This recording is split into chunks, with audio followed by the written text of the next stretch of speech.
تعالوا النهاردة أقول لكم إزاي بعمل الرز اللي بالكبدة والمكسرات الخطير ده. أول حاجة بحط سمنة بلدي، وممكن نحط زبدة وزيت لو عايزين. هشوح البصل، ولما يبتدي لونه يتغير ويصفر هحط عليه الكبدة. دي كبدة كندوزة أنا مقطعها صغير، وممكن نستخدم كمان كبدة الفراخ. نبتدي بقى نحط التوابل: 7 بهارات وفلفل أسود وكزبرة ناشفة ورشة سماق ورشة قرفة ورشة جوز الطيب، ورق لورا وحبهان ومستكة، وحطيت كمان عود قرفة. هحط بعد كده الرز واقلبه كويس قوي معاهم، واتاكد ان التوابل اتقلبت مع الرز كويس.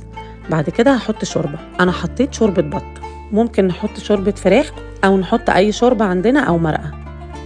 هقلبه كويس واغطيه، ولما يغلي وتبتدي الشوربه تقل هوطي عليه خالص واسيبه على نار هاديه. بعد ما يستوي هحطه في الطبق واحط على الوش المكسرات المحمصه.